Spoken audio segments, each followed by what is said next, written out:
প্রিয় দর্শক আসসালামু আলাইকুম। মহিষ কিচেনে আপনাদের সবাইকে স্বাগত জানিয়ে শুরু করছি আমার আজকের নতুন একটি রেসিপি। আজকে আমি আপনাদের সঙ্গে শেয়ার করব বিউলি ডাল দিয়ে গ্রাস কাপ মাছের পাতলা ঝোল।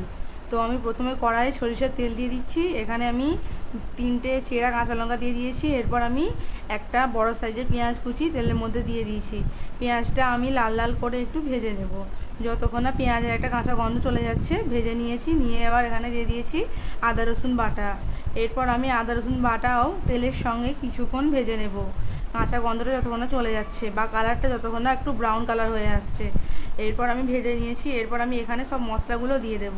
এখানে প্রথমে ফার্স্টে আমি একটু পরিমাণ মতো গরম জল দিয়েছি, তারপর হলুদ গুঁড়ো, শুকনো লঙ্কার গুঁড়ো আর দিয়েছি ধনিয়া গুঁড়ো। এরপর আমি মশলাটা ওই একটুখানি যে জল দিলাম জলের সঙ্গে ভালো করে কষিয়ে নেব যতক্ষণ না মশলার কাঁচা গন্ধটা চলে যাচ্ছে। এরপর আমি কেটে ভালো করে ধুয়ে রাখা 4 পিস আলু এখানে দিয়ে দেব। এরপর আমি আলুগুলো ভালোভাবে মশলার সঙ্গে কষিয়ে নেব যতক্ষণ না আলু থেকে একটু জল জল বেরিয়ে আসছে বা মশলার কাঁচা গন্ধ চলে যাচ্ছে। আমি ততক্ষণ কষাতে থাকবো। আপনারা এইভাবে একবার বানিয়ে খাবেন, বাড়িতে খুবই ভালো লাগে। এই গরমে দুপুরে খুবই টেস্টি। তো বন্ধুরা, তেলটা যখন ছেড়ে এসছে আমি এখানে কম করে একটু জল অ্যাড করেছি। এরপর জলটা ফুটে এসেছে, তো আমি সিদ্ধ করতে দিয়েছিলাম, জলটা দিয়েছিলাম ওই পরিমাণ মতো জলটা দিয়েছি, বেশি জল দিইনি। এরপর বন্ধুরা দেখতেই পাচ্ছেন আলুগুলো একটু ভেঙে ভেঙে আসছে, মানে সিদ্ধ হয়ে গেছে। এই রেসিপিটা কিন্তু বাচ্চা থেকে বড় খেতে খুবই পছন্দ করবে। ভাতের সঙ্গে 1 প্লেট ভাত নিমিষেই ফুরিয়ে যাবে।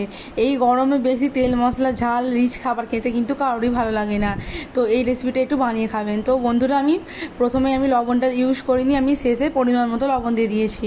লবণটা আপনারা অবশ্যই আপনাদের পরিমাণ মতো দেবেন, আর ঝালটাও পরিমাণ মতনই দেবেন আপনাদের। এরপর আমি লবণটা আলুর সঙ্গে ভালো করে একটু কষিয়ে নিচ্ছি যাতে করে আলুর মধ্যে লবণটা ঢুকে যায়। এরপর আমি পরিমাণ মতো জল দিয়ে দেবো।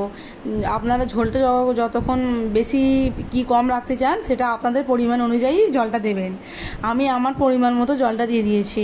এবার জলটা ফুটে এসছে, আমি এখানে ভেজে রাখা গ্রাস কাপ মাছগুলো তুলে দেব।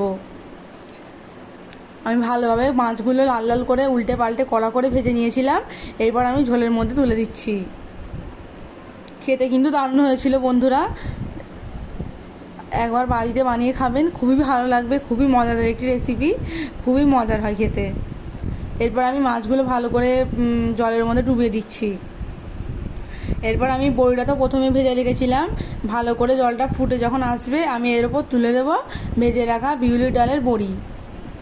এরপর আমি এখানে বড়িগুলো দিয়ে দিচ্ছি বন্ধুরা। এটি খুব সহজ একটি রেসিপি, বেশি সময়ও লাগে না হাতে, বাড়িতেও বানানো যায়। আপনারা চাইলে বাড়িতেও বানিয়ে নিতে পারেন। তো আমি এর উপর থেকে এবার একটু ধনিয়া পাতা কুচি ছড়িয়ে দিয়েছি। আর জলটাও আমি শেষে একটু পরিমাণটা বাড়িয়ে দিয়েছিলাম, যেহেতু বড়ি সব জল টেনে নেবে, শুকিয়ে যাবে তো জলটা। এবার বন্ধুরা জলটাও ফুটে এসছে, এবার আমি তরকারিটা নামিয়ে নেব। পুরো খাবার উপযুক্ত হয়ে এসছে। এবার আমি গরম ভাতের সঙ্গে পরিবেশন করব।